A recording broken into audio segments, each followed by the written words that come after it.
আমাদের এখানে ১০০ কোটি টাকার প্রায় মানে দ্রব্য ছিল, কাঁচামাল ছিল। হ্যাঁ, আউটলুক ঢুকতে না দিলেই হইতো, ঠিক আছে।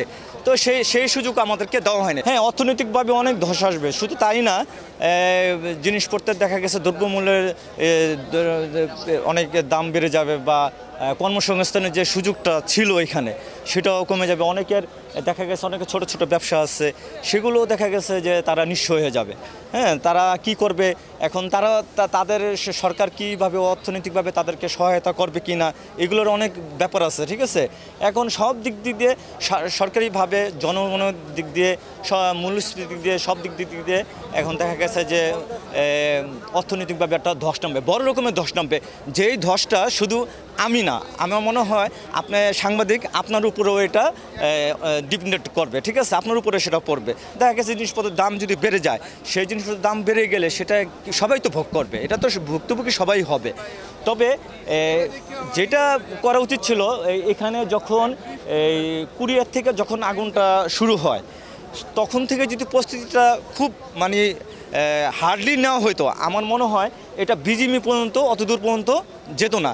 কারণ কুরিয়ার পরের থেকে হচ্ছে ৮ নম্বর গেট, ৮ নম্বর গেটের পরে হচ্ছে গেট বি, ঠিক আছে। তারপরে হচ্ছে আপনার কমার্শিয়াল, তারপরে হচ্ছে বিজিএমই। এখন বিজিএমই পর্যন্ত এটা ছড়ায় গেছে, তার মানে কি এটা এখান থেকে সে লাস্ট পর্যন্ত এখানে ছড়ায় গেছে এতটুকু মানে ৮ ঘন্টা পর্যন্ত এটা জ্বলছে। তাহলে ৮ ঘন্টা পর্যন্ত এটা পুরো শেষ হয়ে গেলো। ৮ ঘন্টা পর্যন্ত প্রশাসনিক কর্মকর্তা যারা আছে তারা কি করছে, বা এখানে যারা আমাদের কি বলে সিভিলেশন যারা এখানে আছে, ঠিক আছে, তাদের কি ভূমিকা ছিল সেটা আমরা জানি না, ঠিক আছে। তাদের কি ভূমিকা ছিল, এবং এখানে বিমানে কর্মচারী আছে, তারপরে বিমান সিকিউরিটি আছে। হ্যাঁ, সব মিলিয়ে দেখা গেছে যে আমার মনে হয় যে একটা অবহেলা এখানে হয়েছে। হ্যাঁ, আরেকটা ব্যাপার আছে, আরেকটা শেষ কথা আমি বলি।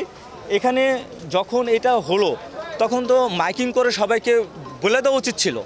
কি বলে দেওয়া উচিত ছিল যে আপনাদের যদি কোনো বাইরে কোনো মালামাল থাকে, আপনারা যদি পারেন তাহলে নিয়ে যান, ঠিক আছে। আমরা সিএনএফ আমরা তো চুরি করবো না। হ্যাঁ, আউটলুক ঢুকতে না দিলেই হইতো, ঠিক আছে। তো সেই সুযোগ আমাদেরকে দেওয়া হয়নি, যার জন্য এখানে আমাদের এখানে ১০০ কোটি টাকার প্রায় ছিল, মানে দ্রব্য ছিল, কাঁচামাল ছিল। সেই ১০০ কোটি টাকা তো পুরা ছাই হয়ে গেছে। এখন এই ১০০ কোটি টাকা কবে এটা গ্যাপটা পূরণ করবে?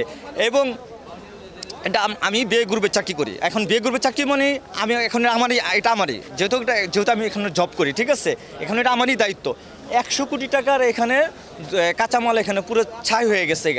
এখন এটা কবে পূরণ হবে এবং আমাদেরই ভবিষ্যৎ কি হবে সামনে, এটা আমরা বলতে পারতেছি না। এমনও তো হইতে পারে যে আমাদের চাকরি চলে যেতে পারে, তাহলে আমরা কি করব? হ্যাঁ, কোম্পানি আমাদের না করে দেবে, ঠিক আছে। তাহলে আমরা কি করবো? আমরা কি ভিক্ষা করে খাবো? এটা আমাদের সরকারের কাছে প্রশ্ন, এটা কি আমরা ভিক্ষা করে খাবো? যদি সরকার এখনো আমাদেরকে একটা ভরসা দেখ যে ঠিক আছে এটা পুড়ে গেছে, আমরা বিকল্প ব্যবস্থা আপনাদের জন্য নেব, এমনও আমরা কোনো তথ্য আমরা পাইনি বা বয়ান পাইনি, ঠিক আছে। অর্থাৎ আমরা একটা এখন অরাজকতার ভিতরে আছি যে আমরা কি করব এখন। আমরা কি ভিক্ষা করে খাবো, নাকি আমাদের চাকরি আছে নাকি নাই, এই প্রশ্নগুলো আপনি একটু তুলেন, যাতে সরকার আমাদের একটা ব্যবস্থা করে, যাতে এই যে এইগুলো আবার আমরা পুনরায় ফিরে পাই।